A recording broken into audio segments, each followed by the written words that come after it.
¿Cómo estás, Saúl? Dios te bendiga. Hola Ricardo, Ya nos buen día saludamos, hermano. pero esta es el saludo oficial para todos los Sí, que. Saúl Pailahueque, así se pronuncia tu apellido, ¿verdad? algo Paila, así. Pailahueque. Paila Hueque. Muy bien, Saúl Pailahueque, de San Carlos de Bariloche, de la Unión de Centros Bíblicos. Contanos, Saúl, ¿dónde estás? Bueno, Sí. ¿de dónde sos? ¿Dónde estás? ¿Tu familia? Para que Mm, las personas que escuchen puedan saber también. bueno, gracias Ricardo por esta oportunidad. Bueno, como Ricardo lo habías dicho, mi nombre es Saúl Paila Hueque. Estoy casado con Claudia y tenemos dos hijos, Caris, que es la mayor de 10, Simón, el menor de 7 años. Yo fui enviado hace 13 años desde Chile y para comenzar una obra nueva acá en Mm, San Carlos de Bariloche. mm. Así es que este año, en abril, cumplimos los 13 años casados y en el ministerio. Wow. Nos casamos y a los 15 días nos vinimos, eh, después de la luna de miel, nos vinimos a San Ah, Carlos de Bariloche. yo te iba a preguntar si la luna de miel duró 13 años, todavía está. 13 años, sí. Yo sé en parte porque el tiempo de ustedes en Bariloche marca nuestro tiempo en la Patagonia Argentina, también aquí en Villa Regina. Exacto. Así Llegamos que, justo, y en la juntos. misma, en la misma provincia. Estamos separados de unos 500 y tantos kilómetros, pero sí, Sí. sí. Siempre comparto con otros que con mi esposa Silvina apreciamos muchísimo la relación ministerial y de amistad que podemos tener Mm. y compartir juntos. Bueno, hace poco estuvimos juntos y compartiendo. Y dijiste, hace unos 13 años fuimos enviados. ¿Quién te envió, Saúl? Esta pregunta es doble, ¿no? Sí. Bueno, la Iglesia Centro Bíblico de Chile. Ujú, Bueno, allá funciona la denominación de una manera un poco distinta a otros lugares y está dividida en distritos. ujú, Entonces yo fui enviado por un distrito, un grupo de iglesias que se puso de acuerdo. Ellos estuvieron orando por mucho tiempo para que el Señor enviara un matrimonio a este lugar o un misionero. Eh, y bueno, el Señor estaba trabajando de manera particular en mi vida. El ujú. Señor me había dado un llamado a, a comenzar nuevas obras y fue así que nos unió. Yo no conocía el quinto distrito, conocía muy poco a los pastores Mm. que estaban trabajando en la zona sur de Chile. Así es que me dieron la posibilidad de conocerlos y que presentaran su proyecto, y así fue que el Señor fue ordenando todas las cosas hasta que al final terminamos acá. Mm. Siempre, siempre orando juntos con tu esposa Claudia por el mismo acuerdo, la misma carga, la misma preocupación. Así es. Sí. Bueno, tanto los pastores del quinto distrito como nosotros con mi esposa comenzamos a orar en esa dirección. Yo sabía que podía ser en cualquier lugar donde el Señor, pero estaba a la disposición de servir al Señor en donde Él nos quisiera. Mm. Y fue así que nos dio también la tranquilidad y la comprensión de que era este el lugar. Mm. ¿Cómo es, Saúl, vivir en un lugar tan importante para Argentina, para el mundo conocido como es San Carlos de Bariloche, en un lugar turístico? ¿Cómo es vivir ahí y evangelizar? No solamente porque hay gente que vive ahí, pero gente que va y viene, pero ¿afecta algo? ¿Tiene algún tipo de peso? ¿Ha sido distinto a otras circunstancias o lo que te imaginabas? El estar ahí. Sí, la verdad es que no es muy distinto a evangelizar en otras culturas, en otros lugares. Lo que sí, quizás de alguna manera influye es el hecho de que es un lugar que está, es una ciudad que está formada por distintas culturas, es Ujú, heterogénea y em, es un poco difícil entender en un principio porque acá hay 33.000 chilenos radicados, para darte un ejemplo. Wow. Pero también hay uruguayos, paraguayos, bolivianos, hay suizos, hay alemanes. Entonces es difícil entender, por ejemplo, los mismos chilenos radicados son más o menos los que vinieron el 73, un poco antes y después. Entonces hay también una subcultura, digamos. Son chilenos, pero a la vez yo los veo como más argentinos Claro. que chilenos radicados. Así es que aún así, yo creo que los principios son los mismos. Es comunicar el Evangelio, es hacer discípulos, y no importa en realidad de qué cultura, al final lo que necesitan es exactamente lo mismo, que es el Evangelio. Esa es la trascendencia que tiene el Evangelio. No Sí, importa el lugar y es atemporal, ¿verdad? Totalmente exactamente. así. Y a nivel en la iglesia, exactamente lo mismo, ¿no? Digamos, los mismos principios que tenemos en el Nuevo Testamento para la iglesia, como el evangelismo, es exactamente igual. No cambiarías, Sí. no necesitas cambiar nada para que tenga efectividad, ¿verdad? Sí, exactamente. Sí, El lenguaje es el mismo, así es sí. que sí pueden haber algunos matices en cuanto a formas, Ujú. pero no son trascendentes. Se puede Bien. llegar a un consenso, digamos, en cuanto a culturas, diferencias de Sí. cultura. Sí, y yo conozco algunas de las cargas y situaciones que hemos charlado, ¿no? Pero que no vamos a hablar Sí, de esas ahora, pero no tiene que ver con el lugar, ¿verdad? Las cargas y las sí, preocupaciones y las situaciones ministeriales en Bariloche no tienen que ver con el lugar, sino que tienen que ver con una realidad espiritual, ¿verdad? exacto, con personas. Ujú. Sí, Sí. Y decime, ¿y cuál es el área? ¿Puede haber un área que vos disfrutás más estando en el ministerio o que podrías decir, ocurre solamente acá o no necesariamente, pero disfruto este área del ministerio a pesar de las limitaciones, a pesar de las pruebas que puedo tener, los desalientos, aún en las victorias, pero esto disfruto en hacerlo y no lo cambiaría por nada. sí. Es una muy buena pregunta, Ricardo. Y cuando alguien me pregunta, o cuando yo hago reportes o escribo cartas, o una iglesia me invita a compartir del trabajo acá, el ministerio en Bariloche, lo primero que pasa por sus mentes es el lugar hermoso, las montañas, la nieve, los lagos que nos rodean, que es realmente hermoso. Es un lugar, pero maravilloso. Doy fe. Pero, bueno, vos sabés del lugar. Pero la verdad es que a mí me llena y realmente me deja lleno de gozo el ver el interés de una persona Mm, cuando está escuchando la escritura. qué precioso. Cuando yo enseño la palabra del Señor y veo que alguien se conmueve a través de la enseñanza de la palabra del Señor, yo creo que no hay gozo mayor que este cuando uno está involucrado en el ministerio. El paisaje más E- lindo, Es, ¿no? exactamente, es sembrar la semilla y ver crecer estos bosques frondosos espiritualmente Sí, sí, de la palabra del Señor, de la fe. sí. Creo que es lo más precioso que puedo Mm, ver en el ministerio. Y creo que les pasa a todos los que están involucrados en el ministerio, no solamente a claro. mí. Es Sí, como que cualquier dificultad que uno pueda estar atravesando, sí, es como que queda relegada a segundo, tercero, cuarto plano, ¿no? Porque sí, renace la pasión y renace también la vocación pastoral, sí, sí, ministerial, en cuanto a eso, ¿no? sí. Lo hermoso es que tenemos las directrices bíblicas para una iglesia sana, la importancia de Mm, la iglesia local. Y bueno, la construcción de la iglesia local, Jesús dijo, yo edificaré mi iglesia, ¿no? A sí, veces quizás somos más rápidos para olvidar eso de lo que estamos dispuestos a reconocer, ¿no? Porque creemos que es nuestra labor, nuestro trabajo. Pero cuando mm, pasa eso que vos decís, me da la impresión de que nos damos cuenta que todos los planes que uno hace y todas las expectativas que uno tiene son tan distintas a las que el Señor tiene exactamente. preparado, ¿no? Y Sí. contame, dentro de eso, yo sé que, y esto quizás no estaba dentro de lo que por ahí charlamos antes, pero ¿qué es el proyecto Nehemías?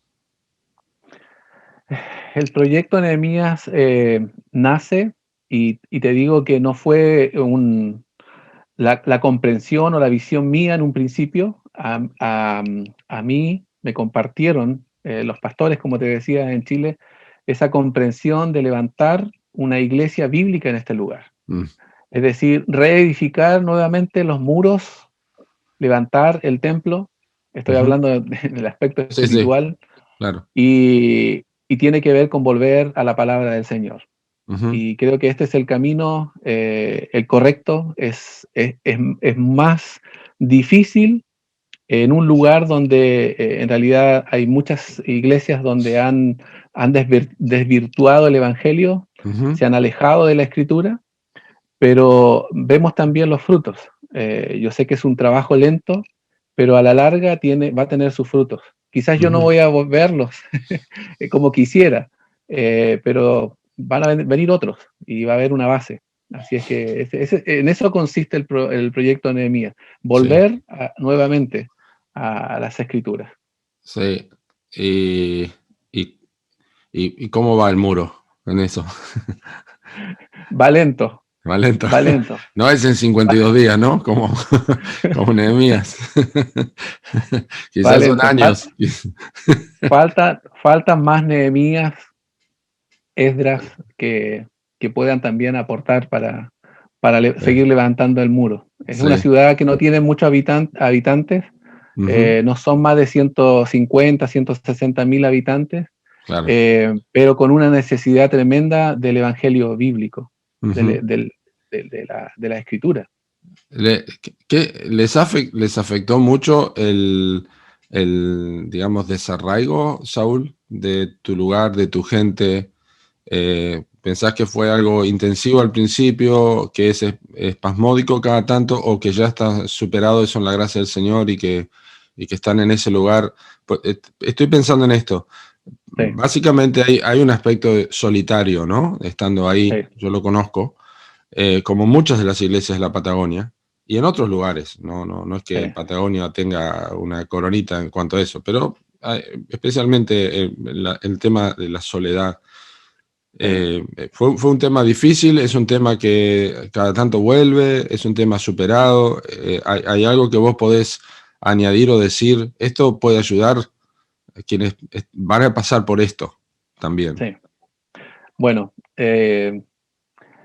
esto de las raíces, de donde uno viene, siempre va a tener una repercusión, ¿no? Tanto para la familia. Bueno, nuestros hijos son argentinos, así es que Ujú. ellos se identifican plenamente con esta nación, pero siempre nos preguntan, ¿y por qué nuestra familia está tan lejos? y le decimos, no, la familia no está lejos, nosotros estamos lejos. Claro. Eh, Ellos entienden cuál es nuestra labor en este lugar, y cada cierto tiempo, obviamente, sobre todo cuando hay situaciones complejas, familiares enfermos y no podemos estar ahí en el día, sí, viene ese aspecto sentimental, emocional, y afecta. Pero bueno, ahí es donde nos tomamos del llamado del Señor y nos fortalecemos también en que el Señor puede hacer lo mejor para ellos, y no necesariamente nosotros tendríamos que Mm, estar ahí para solucionar problemas. ujú, Dejamos nuestras cargas completamente al Señor y hemos visto también su respuesta en cuanto a eso. ujú, Ahora, esto, y aquí respondo lo siguiente que me decías vos, que tiene que ver con cuando tú comienzas una obra o cuando estás en un lugar tan apartado de otros colegas, otros mm, pastores, otras iglesias. Yo creo que es fundamental, y creo que aquí hago un mea culpa. Nosotros deberíamos haber venido con otra familia, otro matrimonio, mm, y hubiese sido también mucho mejor. No digo que Dios no haya usado esto, porque la gracia del Señor siempre es suficiente y evitó que hubiésemos cometido errores, y en lo especial yo como pastor, ujú, evitó esto. Pero creo, y mi consejo sería, si alguien va a comenzar una nueva obra, no salga solo, mm, salga con otro matrimonio que tenga la misma comprensión, la misma visión, porque se pueden apoyar mutuamente en los tiempos difíciles. Cuando una familia esté desanimada, la otra nos juntamos a orar toda la semana. Claro. Es algo precioso. Creo que se puede trabajar mucho mejor de esa manera. Ese es mi consejo, no salir solo. Sí, por ahí estoy pensando en el valor de las convicciones, ¿no? Las convicciones les han sostenido a ustedes a través de este tiempo. ¿Se formaron convicciones en ustedes o en vos en tu tiempo ahí, o las mismas convicciones que tenías cuando viniste de Chile a Argentina están presentes o cambiaron? ¿Hubo cosas que, digamos, se confirmaron cuando viniste de Chile, u otras que se arraigaron? Estacas que pusiste aquí en Bariloche, que si tenés que volver a Chile las llevarías con vos. Es decir, volverías, como dice, volverías a Chile cojeando como Jacob, porque había estado en contacto con Dios. ¿Me entiendo? Cosas que pensaste que eran convicciones cuando viniste de Chile, y que lo fueron, u otras que no eran, y otras que se formaron acá. Quizás, no sé si la pregunta la hice un poco compleja, pero amarra. No, Sí. La pregunta está bien, pero creo que diste la respuesta. ¿Ah, sí? que fueron todas las preguntas, en todas Sí. las cosas se vieron, porque yo vine con convicciones, tenía claro en realidad cuál era el propósito de levantar una iglesia en este lugar, pero hay otras que se formaron en el tiempo, y algunas de ellas, por ejemplo, en la manera de discipular. Mira. Yo tenía un concepto del discipulado que era muy precario, muy pobre, y creo que en ese aspecto el Señor me ha hecho crecer mucho. Y el discipulado consiste en pasar mucho tiempo con las personas, conociéndolas y sembrando la palabra del Señor, ayudándole en que ellos puedan abrazar convicciones bíblicas. Y dejando atrás un montón de rudimentos, de cosas que quizás a veces no tienen nada que ver con lo que la Escritura enseña. Sí. En cuanto al discipulado, en cuanto a la manera de evangelizar también, y la visión, la comprensión de una iglesia bíblica. A veces pensamos que cuando alguien me pregunta, ¿ustedes ya tienen un lugar donde reunirse? Sí, tenemos una casa pastoral, un terreno, pero la iglesia no consiste en este tipo de cosas. Consiste en personas que realmente han rendido su vida a los pies de Cristo. Y están usando sus dones, los talentos que el Señor le ha dado para el servicio de su obra y para que redunde para la gloria del Señor. Entonces, en ese aspecto, yo creo que he aprendido bastante, muchísimo, y en lo que descanso también, porque ¿qué pastor no quisiera ver una iglesia de 300 miembros, de 500 miembros con ministerios? Pero lo cierto es que nosotros vamos a ser evaluados cuán fieles fuimos en predicar todo el consejo de Dios. Recién mencionaste algo del evangelismo y del discipulado también, y quizá esto lo incluye, pero ¿podrías decir que hay algún aspecto teológico que se arraigó en tu vida o que descubriste de una forma distinta que afecta a tu ministerio? ¿Algún aspecto de la teología, de Dios, de sus atributos, que digamos fue como un shock para tu vida y decir, esto potenció el ministerio de discipulado y evangelismo? Sí, bueno, yo creo que es algo que en realidad muchos de los jóvenes hoy día están platicando en cuanto a la gracia de Dios. Y hoy día yo tengo una concepción mucho más amplia, mucho más, creo que certera de lo que es la gracia del Señor, y es lo que me ayuda también en el ministerio. Yo, así como vos que eres pastor, te darás cuenta en realidad que nosotros dependemos enteramente de la gracia del Señor. Por más que nos esforcemos, al final siempre es el Señor el que está guiándonos a cumplir con las metas que Él mismo nos ha trazado.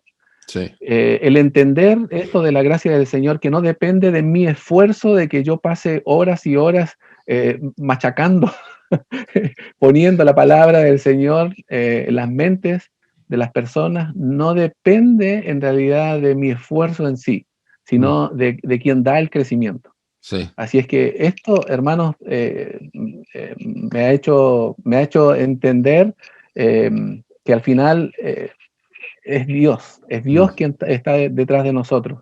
Y Sí. nosotros debemos ser sensibles hacia dónde el Señor nos está dirigiendo.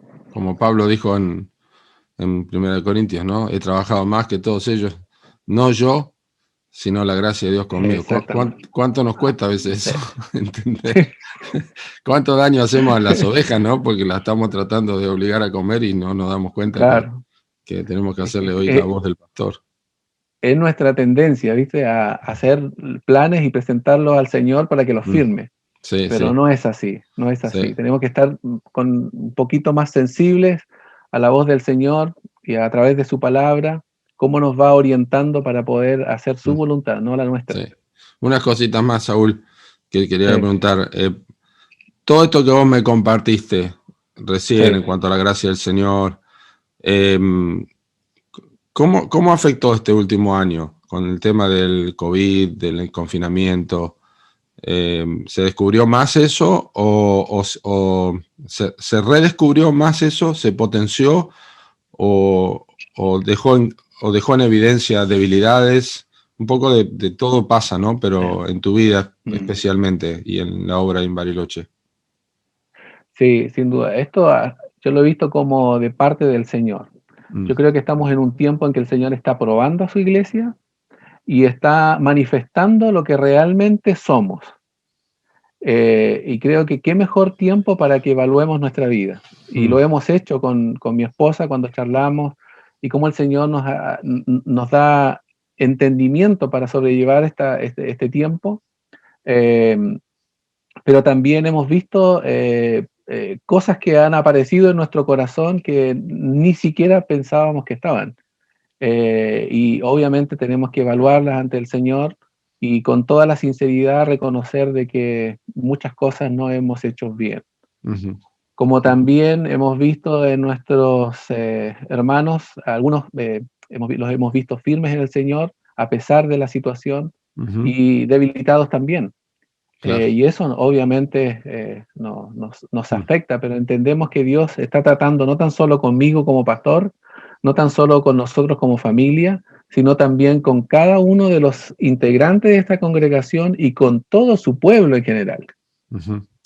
Bueno, y ya en parte ya me contestaste, pero quizá hay algo más al hacerte la pregunta. Pensando en personas, matrimonios jóvenes, hombres o mujeres que están por entrar al ministerio o están orando por eso, ¿qué no harías? Ya sé que no vendrías solo otra vez, vendrías con alguien más, pero quizá hay algo más que te despierta la pregunta. ¿Qué no harías y qué sí harías otra vez? Si entraras a la obra de vuelta. Yo sé que a veces es un poco relativo eso porque tenemos tenemos en nuestra mente las experiencias vividas, pero bueno, son parte porque quizás si te vas a otro lugar usas esa experiencia, pero ¿qué podría ser? Claro. ¿Algo que volverías a hacer y algo que dirías, no, esto no lo haría o lo cambiaría? Sí, la pregunta en realidad es bastante amplia. Claro, sí. Te digo amplio porque supongamos que estoy frente a una persona, un pastor que es soltero. Yo le diría, casate. Comienza el ministerio casado. Es muy amplia, pero yo creo que tiene que ver más con lo que estábamos hablando anteriormente, y es con el discipulado. Creo que no debemos desperdiciar el tiempo con las almas que el Señor pone frente a nosotros. Y cuando digo desperdiciar el tiempo es cuando usamos ese tiempo tan valioso que quizás no lo vamos a volver a tener con cosas efímeras, que no tienen una trascendencia, que no tienen un valor.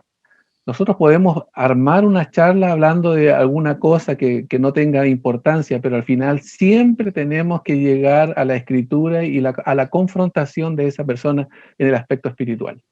Ahora, eso creo que en un principio a mí me faltó, porque tenía una educación, misionología, que hay que adaptarse a la cultura, pero perdí por lo menos gran parte de los primeros años.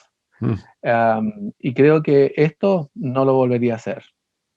Creo que hay que comenzar mostrando enseguida el objetivo, el propósito por el cual uno está en el lugar donde está.